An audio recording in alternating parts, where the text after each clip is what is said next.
Silsilah keturunan dinasti Surya. Surya Wangsa merupakan salah satu dinasti terkemuka dalam sejarah peradaban Hindu. Pendiri dinasti Surya adalah Waiwaswata Manu, pemimpin umat manusia pada Manwantara ke-7, putra Dewa Surya dan Dewi Saranya. Dewa Surya dikenal sebagai Waiwaswan, maka dari itu putranya disebut sebagai Waiwaswata. Kitab Matsya Purana mengisahkan pada Matsya Satya Yuga, Awatara Dewa Wisnu hadir ke dunia sebagai Matsya Awatara, sosok ikan raksasa yang mengingatkan Sarada Dewa terkait luapan banjir besar yang akan melanda bumi. Sarada Dewa adalah Waiwaswata Manu. Setelah melewati peristiwa banjir besar, Waiwaswata Manu kemudian menetap di sebuah wilayah yang disebut sebagai Aryavarta, membangun sebuah kota bernama Ayodhya, kota tak terkalahkan. Ayodhya menjadi ibu kota kerajaan Kosala, tempat berkuasanya raja-raja hebat dari dinasti Surya, dan juga merupakan tempat kelahiran Sri Rama, Awatara Dewa Wisnu ke-7. Dalam teks Mahabharata disebutkan, dan Manu diberkati dengan kebijaksanaan agung, mengabdikan diri pada kebajikan. Dia menjadi nenek moyang sebuah garis dalam ras Manu, kemudian lahirlah manusia, dan karena itu disebut Manawa.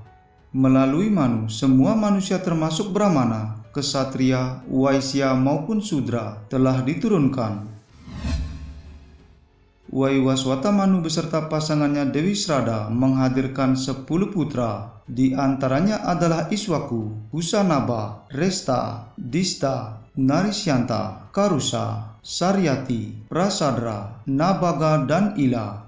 Iswaku diangkat sebagai penerus tahta kerajaan Kosala. Dengan keturunannya disebut sebagai dinasti Iswaku, maharaja penguasa dunia dari dinasti Surya. Masa kejayaan dinasti Surya melalui dinasti Iswaku berlangsung selama periode waktu yang sangat panjang, mulai dari zaman Satya Yuga, Treta Yuga, hingga 2 Para Yuga. Para raja terkemuka dari dinasti Iswaku: Raja Madatri atau Madatta, Raja dinasti Iswaku putra Raja Yuvanaswa. Dalam pengaruh kekuasaannya, Raja Madatta mampu menaklukkan seluruh bumi dalam 1 hari, menundukkan Patalaloka, Burloka, dan setengah dari Swargaloka. Raja Madatta menikahi putri Chandravanshi, memiliki 3 orang putra, di antaranya Purukutsa, Ambirasa, dan Murcukunda. Raja Murcukunda tersohor melalui pengorbanannya bertempur bersama para dewa untuk menghadapi kaum Asura yang berusaha mengambil alih kekuasaan Dewa Indra dari Swargaloka. Kemenangan dalam perang yang berlangsung di alam para dewa mengakibatkan Raja Murcukunda melewatkan waktu ribuan tahun di bumi. Di saat sang raja akan kembali pada tahtanya di bumi, Dewa Indra memperingatkannya jika waktu telah berlangsung sekian lama di bumi, sang raja tidak akan lagi dapat bertemu dengan keluarga, rakyat beserta kekuasaannya. Di dalam permohonan terakhirnya, Raja Murcukunda meminta tidur yang panjang, dan jika telah tiba saatnya nanti, Awatara Tuhan akan hadir menuntunnya menuju pembebasan.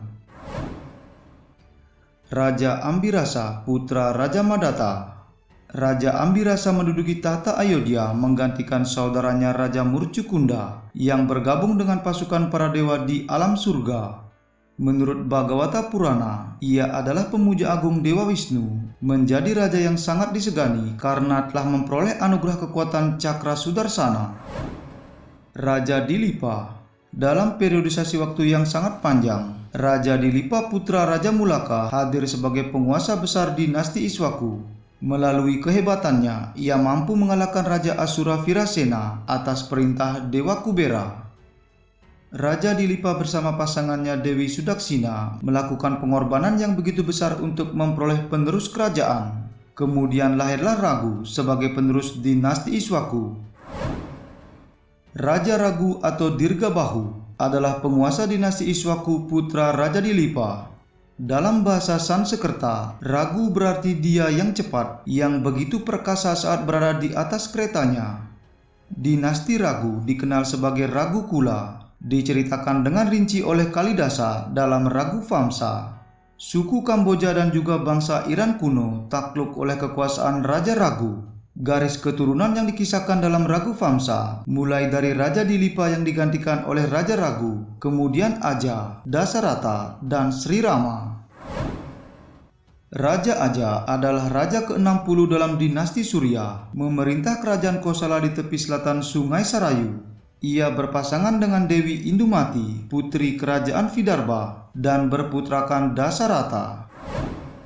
Raja Dasarata adalah raja kerajaan Kosala yang berkuasa pada zaman Treta Yuga, memiliki 3 permaisuri, di antaranya Dewi Kausalya, Dewi Kekei, dan Dewi Sumitra. Disebutkan dalam kitab Ramayana dan Wisnu Purana, 4 putra keturunan Raja Dasarata, yaitu Sri Rama, Bharata, Laksmana, dan Satrugna. Sri Rama menjadi penerus tata kerajaan Kosala menggantikan Raja Dasarata. Kisahnya termuat dalam kitab Itihasa Ramayana sebagai perjalanan Sri Rama, awatara Dewa Wisnu ke-7 yang hadir ke dunia untuk mengadili karma buruk Rahwana. Kusa dan Lawa merupakan penerus tata kerajaan Kosala. Kedua saudara kembar tersebut adalah putra Sri Rama dan Dewi Sita.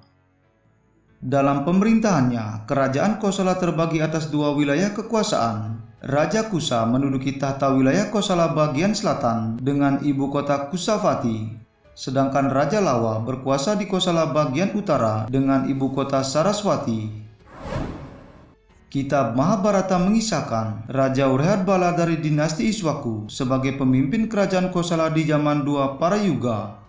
Menurut kitab Wisnu Purana dan Bhagavata Purana, Urehadbala adalah keturunan Raja Kusa. Di masa kepemimpinan Raja Urehadbala, kerajaan Kosala pernah takluk 2 kali dalam sebuah pertempuran. Pertama kalah oleh Bima beserta pasukannya dalam persiapan upacara Raja Suya. Yang kedua kalah oleh Karna Raja Angga melalui ekspedisi di Vijayayatra, misi penggalangan sekutu oleh pihak Kurawa sebelum dimulainya perang Kurusetra. Dalam pertempuran hari ke-13 di Kurusetra, Raja Urehadbala terbunuh oleh panah Abhimanyu. Invasi Kaisar Mahapadmananda dari kerajaan Magadha pada tahun 362 sebelum Masehi telah meruntuhkan kekuasaan dinasti Surya di bawah kepemimpinan Raja Sumitra. Dia adalah penguasa Surya Vamsi terakhir, dan atas kekalahannya tersebut, Raja Sumitra harus meninggalkan tahta, mengasingkan diri menuju Rotas.